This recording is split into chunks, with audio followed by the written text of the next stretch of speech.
സാദി ഹസൻ സുലൈമാൻ ബറാക്ക മരിച്ചുപോയവർക്ക് അന്ത്യകർമ്മങ്ങൾ അർപ്പിക്കുന്ന പലസ്തീനിലെ ഒരു 67കാരൻ.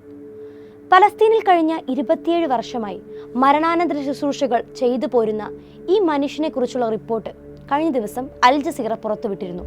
ഒക്ടോബർ 7 മുൻപ് അബു ജവാദ് എന്ന് വിളിപ്പേരുള്ള സാദി ഹസൻ സുലൈമാൻ ബറാക്കയുടേത് ചിട്ടയുള്ള ഒരു ജീവിതമായിരുന്നു. അതിരാവിലെ പ്രാർത്ഥിക്കുകയും തുടർന്ന് പ്രഭാത ഭക്ഷണമായി ദൂക്കയും സത്താറും ഒലിവെണ്ണ ചേർത്ത് കഴിക്കുകയും പിന്നീട് താൻ വളർത്തുന്ന ഈന്തപ്പനകളുടെയും ഒലിവ് മരങ്ങളുടെയും പരിപാലനവുമായി ബന്ധപ്പെട്ട ജോലികളിൽ ഏർപ്പെടുകയും ചെയ്യുമായിരുന്നു ഇദ്ദേഹം. മരിച്ചവരെ സംസ്കരിക്കുന്നത് അദ്ദേഹത്തിന് പുതിയൊരു കാര്യമല്ല. എന്നാൽ ഒക്ടോബർ 7 ശേഷം 10 കുട്ടികളുടെ പിതാവും 116 കുട്ടികളുടെ മുത്തച്ഛനുമായ ഈ 67കാരൻ കുഴിച്ചിട്ടത് ഇടവേളകളില്ലാതെ 17,000-ലധികം മൃതദേഹങ്ങളാണ്. യുദ്ധം ആരംഭിച്ചതിന് ശേഷം എൻ്റെ 30 കിലോ ഭാരം കുറഞ്ഞു.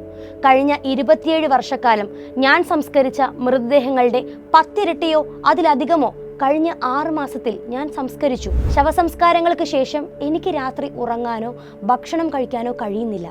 ഞാൻ കാണുന്ന കാഴ്ചകൾ അത്രത്തോളം ഭയാനകമാണ്, ഭീകരമാണ് എന്ന് അബു ജവാദ് പറയുന്നു. എല്ലാ ദിവസവും സെമിത്തേരിയിൽ നിറഞ്ഞു കവിയുന്ന പലസ്തീനികളും തങ്ങളുടെ പ്രിയപ്പെട്ടവരുടെ ശവകുടീരങ്ങളെയോ അല്ലെങ്കിൽ അവരുടെ മൃതദേഹത്തെയോ ചൊല്ലിയുള്ള നിലവിളികളും അബു ജവാദിനെ ദുർബലനാക്കുന്നുണ്ട്. ഏറ്റവും ഹൃദയഭേദകമായി അദ്ദേഹം ചൂണ്ടിക്കാട്ടുന്നത് കൂട്ടക്കൊല ചെയ്യപ്പെട്ട കുടുംബങ്ങൾക്ക് വേണ്ടി വലിയ ശവക്കുഴികൾ തയ്യാറാക്കുന്ന സാഹചര്യമാണ്. സെമിത്തേരികൾ പൂർണ്ണമായി നിറയുകയും സ്ഥലമില്ലാതാവുകയും ചെയ്തിട്ടുണ്ട്. നവംബറിലെ ഒരു പ്രഭാതത്തിൽ 800 പേരെ അടക്കം ചെയ്യേണ്ടി വന്നത് അബു ജവാദ് ഓർക്കുന്നു. അതിൽ കൂടുതലും കുട്ടികളായിരുന്നു എന്ന് മാത്രമല്ല, മിക്ക ശരീരങ്ങളും ചിന്നിച്ചിതറി പല ഭാഗങ്ങളായി വിട്ടുപോയിരുന്നു. അതുകൊണ്ട് തന്നെ 30 അടി താഴ്ചയിൽ ഒരു കുഴിയെടുത്ത് മൃതദേഹങ്ങൾ ഒന്നിച്ച് കുഴിച്ചിടുകയായിരുന്നുവെന്നാണ് അബു ജവാദ് അൽ ജസീറയോട് പറഞ്ഞത്. പലസ്തീനിലെ കുടുംബങ്ങൾക്ക് തങ്ങളുടെ പ്രിയപ്പെട്ടവരെ സെമിത്തേരിയിലേക്ക് കൊണ്ടുവരാൻ തന്നെ ദിവസങ്ങളും ആഴ്ചകളും എടുക്കുന്ന സാഹചര്യമുണ്ട്. ചിലപ്പോൾ അത് തകർന്ന വീടിന്റെ അവശിഷ്ടങ്ങൾക്കിടയിൽ നിന്ന് മൃതദേഹങ്ങൾ പുറത്തെടുക്കാൻ ഉപകരണങ്ങളൊന്നും ഇല്ലാത്തതിനാലാകാം. ചിലപ്പോൾ മൃതദേഹങ്ങൾ പൊതിയാനും മറ്റുമായി വേണ്ട കാര്യങ്ങൾ ഇല്ലാത്തതിനാലാകാം.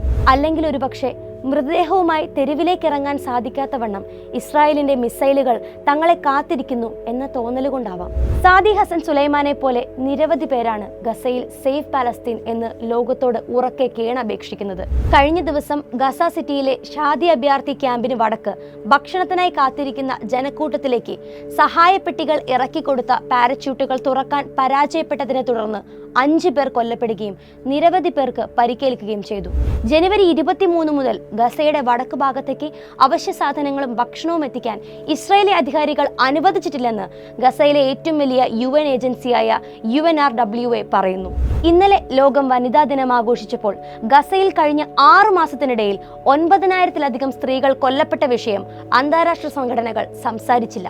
ഒരു ദിവസം ഇസ്രായേലിന്റെ ആക്രമണത്തിൽ 63 സ്ത്രീകളും അതിൽ തന്നെ 37 അമ്മമാരും പലസ്തീനിൽ കൊല്ലപ്പെടുന്ന വിഷയം ആരും സംസാരിച്ചില്ല.